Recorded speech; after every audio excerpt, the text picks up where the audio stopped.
Breaking news చూస్తున్నాం. భద్రాద్రి జిల్లా తమ్ముగూడెం మండలం పైడిగూడెం గ్రామంలో సెల్ టవర్ ను మావోయిస్టులు తగలబెట్టారు. కుంట పోలీస్ స్టేషన్ పరిధిలో పందిగూడ అస్కర్గూడ మార్గమధ్యంలో ఒక బస్సు, ఒక టిప్పర్, ఒక కారును మావోయిస్టులు తగలబెట్టారు. కమలాపురంతో పాటు ఛత్తీస్గఢ్ సరిహద్దుల్లో మావోయిస్టు కరపత్రాలు, వాల్ పోస్టర్లు వెలిశాయి. దీంతో భద్రాద్రి ఏజెన్సీలో పోలీసులు హై అలర్ట్ ప్రకటించారు. తెలంగాణ ఛత్తీస్గఢ్ సరిహద్దుల్లో పోలీసులు కోంబింగ్ చేపట్టారు. దండకార్యాన్ని భద్రతా బలగాలు జల్లెడపడుతున్నాయి. ఇక ములుగు, జయశంకర్ భూపాలపల్లి జిల్లాలో విస్తృతంగా పోలీసులు తనిఖీలు చేపట్టారు. మావోయిస్టుల హింసతో స్థానిక ప్రజలు తీవ్ర భయాందోళనకు గురవుతున్నారు.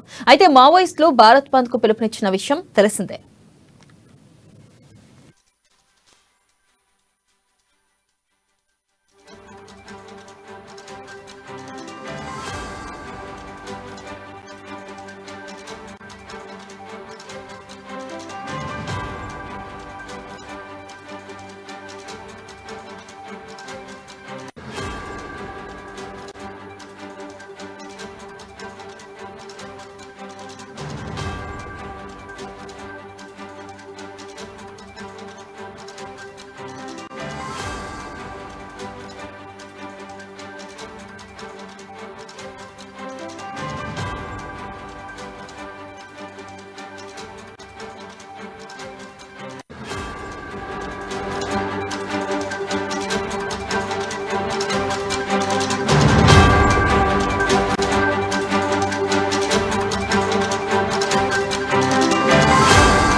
బ్రేకింగ్ న్యూస్ చూస్తున్నాం. భద్రాద్రి జిల్లా దుమ్మగూడెం మండలం పైడిగూడెం గ్రామంలో సెల్ టవర్ ను మావోయిస్టులు తగలబెట్టారు.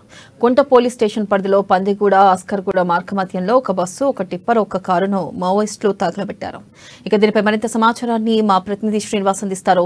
శ్రీనివాస్, చెప్పండి, ప్రస్తుతం అక్కడ పరిస్థితి ఎలా ఉంది? దుమ్మగూడెంలో అప్డేట్స్ ఏంటి? థ్యాంక్ యూ వెన్నెల. గత కొంతకాలం నుంచి మావోయిస్టులు ఈ ఏజెన్సీ ప్రాంతంలో అలజడులు సృష్టిస్తూనే ఉన్నారు. ఎక్కడో ఒక చోట ఏదో ఒక పాంప్లెట్లు వదలటం కావచ్చు, వెహికల్స్ తగలబెట్టడం కావచ్చు, అలాగే బ్యానర్లు కట్టడం కావచ్చు, ఇలాంటి అలజడులు ఏదో ఒక మూల సృష్టిస్తూనే ఉన్నారు.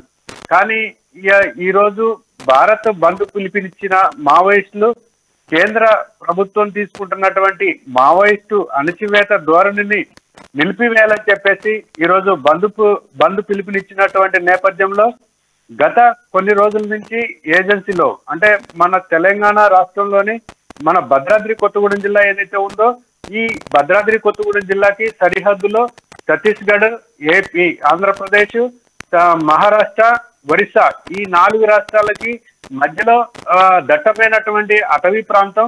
ఈ అటవీ ప్రాంతంలోనే మావోయిస్టులకు షెల్టర్ గా ఉందని కూడా చెప్పుకోవచ్చు.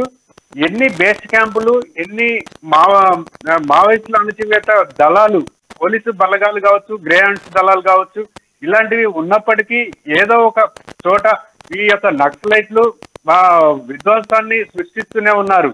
ఈ నేపథ్యంలోనే గత కొన్ని రోజుల నుంచి వాహనాలు కూడా తగలబెడుతున్నటువంటి నేపథ్యం ఉంది.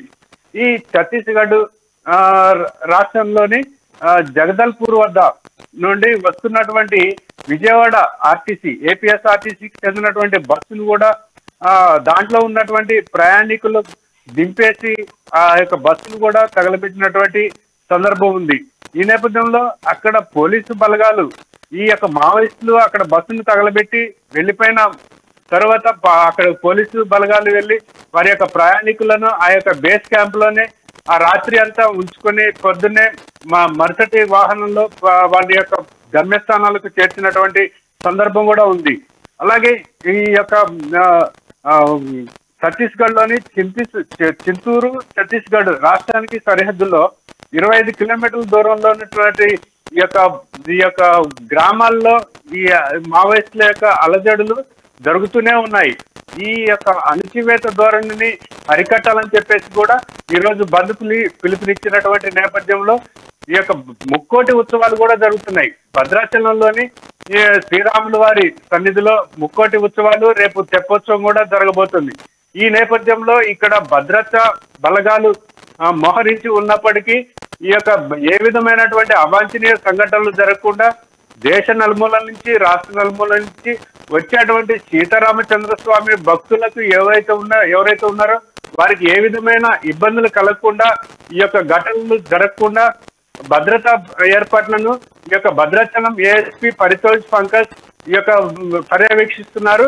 ఎప్పటికప్పుడు ఈ ప్రాంతంలో నిఘా ఏర్పాటు చేసి ఈ యొక్క ఏర్పాట్లను పర్యవేక్షిస్తూ కింది స్థాయి అధికారులకు సూచనలు ఇస్తున్నారు. వెన్నెల, థ్యాంక్ యూ.